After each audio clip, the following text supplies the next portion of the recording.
आइए जानते हैं आज कुछ अंतर्राष्ट्रीय खबरों को। पहले एक नजर आज की हेडलाइंस पर। जम्मू कश्मीर में 2 जगहों पर मुठभेड़, बारामूला में आतंकियों को सुरक्षा बलों ने घेरा, किश्तवाड़ा में 2 जवान बलिदान। जम्मू कश्मीर में आज चुनावी शंखनाद करेंगे पीएम मोदी। मंत्री गिरिराज सिंह का विवादित बयान, कहा हिंदू एकजुट रहें तो शिमला की तरह टूटेगी हजारों अवैध मस्जिदें। बेल के बाद भी किसी फाइल पर साइन नहीं कर पाएंगे अरविंद केजरीवाल, अभिषेक मनु सिंघवी ने बताई असल बात। दिल्ली वालों चादर तैयार रखो, आज भी आसमान से बरसेगी आफत। क्या यूक्रेन को मिलने वाला है परमाणु मिसाइल? कहां परमाणु बम तैयार कर रहा उत्तर कोरिया, पहली बार सामने आई तस्वीर। पितृपक्ष से पहले सोने की कीमतों में भारी उछाल, खरीदारी से पहले चेक करें रेट। करीना कपूर के बीते 15 साल की लोवेस्ट ओपनर बनने जा रही है द बर्किंघम मर्डर्स। और दूसरे T20 में इंग्लैंड का जोरदार कमबैक। जम्मू कश्मीर के बारामूला में आतंकियों और सुरक्षा बलों के बीच मुठभेड़ जारी है। आतंकियों से मुठभेड़ चक टप्पर केरी पट्टन इलाके में हो रही है। 2 से 3 आतंकियों के छिपे होने की यहां पे खबर है। उधर किश्तवाड़ा में भी सुरक्षा बलों और आतंकियों के बीच मुठभेड़ जारी है। इससे पहले शुक्रवार को किश्तवाड़ा से 45 किलोमीटर दूर छात्रू इलाके में आतंकियों के साथ हुई मुठभेड़ में सेना के 2 जवान बलिदान हो गए। 2 अन्य गंभीर रूप से घायल जवानों को एयरलिफ्ट कर उधमपुर के कमान अस्पताल पहुंचाया गया। छात्रू अस्पताल के इंचार्ज डॉक्टर अशरफ गिरी ने 2 जवानों के बलिदान की पुष्टि करते हुए बताया है कि पार्थिव शरीर संबंधित सैन्य यूनिट को भेजे गए हैं। जम्मू कश्मीर में 10 साल बाद विधानसभा चुनाव हो रहे हैं। सभी दलों ने जम्मू कश्मीर चुनाव के लिए पूरी ताकत झोंक दी है। बीजेपी भी मिशन 50 में जुटी हुई है। बीजेपी घाटी में कमल खिलाने की कोशिश कर रही है। केंद्रीय गृह मंत्री अमित शाह के बाद प्रधानमंत्री नरेंद्र मोदी कश्मीर के चुनावी शंखनाद कर रहे हैं। पीएम मोदी आज सुबह 11 बजे डोडा में एक रैली को संबोधित करेंगे। ऐतिहासिक चुनावी कार्यक्रम डोडा स्पोर्ट्स स्टेडियम में होगा। 4 दशकों यानी 45 साल बाद किसी प्रधानमंत्री की पहली रैली होगी। 1979 में इंदिरा गांधी ने डोडा में रैली की थी। डोडा कई दशकों तक आतंकवाद से प्रभावित रहा है। रैली के लिए सुरक्षा के पुख्ता इंतजाम किए गए हैं। रैली स्थल की ड्रोन से निगरानी की जाएगी। इसके लिए पूरे परिसर को सील कर दिया गया है। आसपास के इलाकों में भी सुरक्षा बढ़ा दी गई है। केंद्रीय मंत्री और बीजेपी के फायर ब्रांड नेता गिरिराज सिंह ने शिमला के मस्जिद विवाद को लेकर बड़ा बयान दिया है। उन्होंने वहां हिंदुओं की एकजुटता की तारीफ करते हुए पूरे देश में शिमला मॉडल लागू किए जाने की वकालत की है। उन्होंने कहा है कि अगर हम इकट्ठा होंगे तो कोई मोहम्मद गोरी और मुगल हमें हरा नहीं सकता है। उनके मुताबिक अगर हम एकजुट हुए तो अवैध मस्जिदों को शिमला की तरह तोड़ना होगा और अगर बट गए तो काट दिए जाएंगे। गिरिराज सिंह ने यूपी के सीएम योगी आदित्यनाथ के बटने और कटने वाले बयान का भी समर्थन किया है। गिरिराज सिंह के मुताबिक शिमला के मस्जिद मामले को पूरे देश का मॉडल बनाना पड़ेगा और हिंदुओं को इसी तरह एकजुटता दिखानी होगी। दिल्ली शराब नीति से जुड़े सीबीआई केस में दिल्ली के मुख्यमंत्री अरविंद केजरीवाल को शुक्रवार को जमानत मिली, जिसके बाद दिल्ली सीएम के वकील अभिषेक मनु सिंघवी ने साफ किया है कि यह गलत सूचना फैलाई जा रही है कि अरविंद केजरीवाल जमानत पर बाहर रहने के दौरान किसी भी फाइल पर हस्ताक्षर नहीं कर सकते हैं। उन्होंने असल बात बताते हुए कहा, सुप्रीम कोर्ट ने धन शोधन निवारण अधिनियम मामले में 12 जुलाई को पारित पिछले आदेश में कोई बदलाव नहीं किया है। अभिषेक मनु सिंघवी की यह प्रतिक्रिया सुप्रीम कोर्ट की ओर से दिल्ली शराब नीति केस में अरविंद केजरीवाल को बेल के कुछ घंटे बाद आई है। एक निजी चैनल के मुताबिक दिल्ली सीएम के वकील ने बताया, यह गलत सूचना फैलाई जा रही है कि अरविंद केजरीवाल किसी भी फाइल पर हस्ताक्षर नहीं कर सकते। आप प्रमुख सभी फाइलों पर हस्ताक्षर कर सकते हैं, सिवाय उन फाइलों के जो शराब नीति मामले से जुड़ी है, जिसके तहत उन्हें गिरफ्तार किया गया था।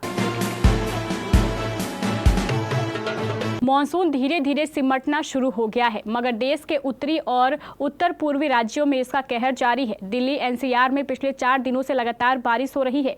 देश की राजधानी भारी बारिश की वजह से सड़कों पर जलजमाव से लोगों को काफी मुश्किलों का सामना करना पड़ रहा है। सड़कों पर गाड़ियां रेंगती नजर आई। मौसम विभाग ने बताया है कि आज यानी शनिवार को भी दिल्ली एनसीआर में हल्की बारिश की संभावना है। आईएमडी ने बताया है कि दिल्ली में दिन में हल्की बारिश हो सकती है, लेकिन दोपहर से शाम तक बारिश की कोई संभावना नहीं नहीं है। वहीं उत्तराखंड में भारी बारिश को देखते हुए आईएमडी ने येलो अलर्ट जारी किया है। वहीं दिल्ली के मध्य और दक्षिण भागों में दिन भर हल्की बारिश होती रहेगी। दिल्ली के लिए येलो अलर्ट जारी किया गया है। संयुक्त राष्ट्र में रूस के राजदूत वसीली नेबेजिया ने शुक्रवार को संयुक्त राष्ट्र सुरक्षा परिषद को बताया है कि यदि पश्चिमी देश यूक्रेन को रूस में लंबी दूरी की मिसाइल से हमला करने की अनुमति देते हैं तो दुनिया इसका परिणाम भुगतेगी।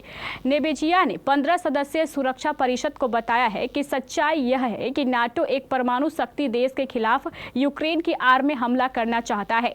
यदि ऐसा होता है तो इसके परिणाम बहुत घातक होंगे।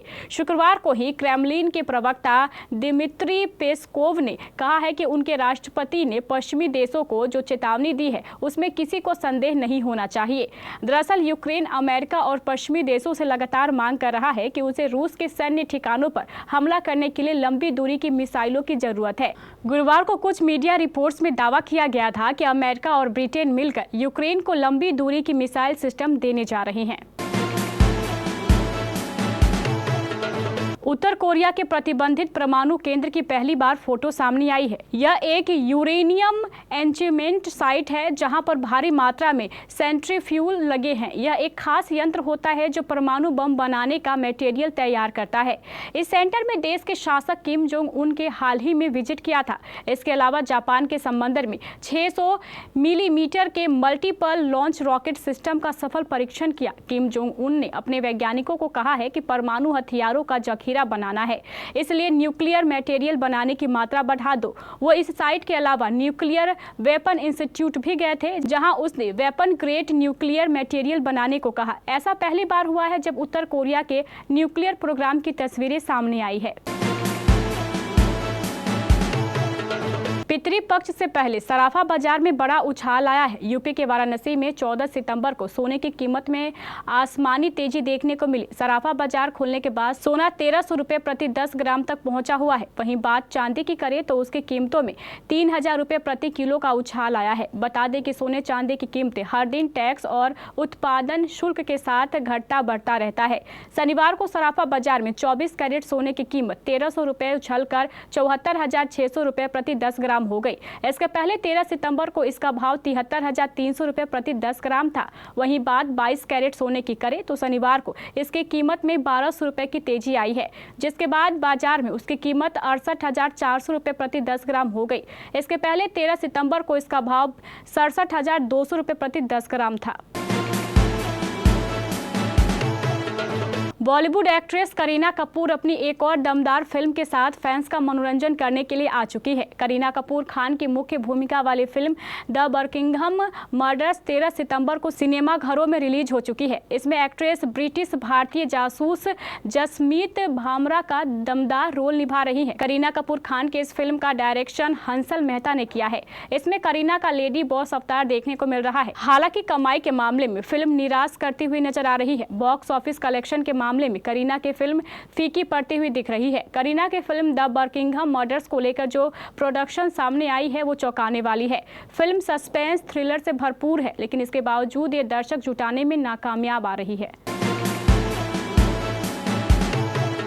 3 मैचों की रोमांचक T20 सीरीज का दूसरा मुकाबला 13 सितंबर को इंग्लैंड और ऑस्ट्रेलिया के बीच सोफिया गार्डन्स क्रिकेट ग्राउंड में खेला गया था। इस मैच में मेजबान इंग्लैंड ने शानदार वापसी की और ऑस्ट्रेलिया को एक क्लोज मैच में 3 विकेट से रौंदा। इसी के साथ अब सीरीज 1-1 की बराबरी पर आ गई है। बता दें कि पहला T20 ऑस्ट्रेलिया ने 28 रन से जीता था। इंग्लैंड के कप्तान फिल सॉल्ट ने ऑस्ट्रेलिया के खिलाफ दूसरे T20 में टॉस जीतकर पहले गेंदबाजी करने का फैसला किया था। ऐसे में ऑस्ट्रेलिया ने पहले बल्लेबाजी करते हुए 6 विकेट पर 193 रन 20 ओवरों में ठोक डाले। हालांकि इंग्लैंड ने 194 रन का बड़ा टारगेट 1 ओवर और 3 विकेट रहते ही चेज कर लिया।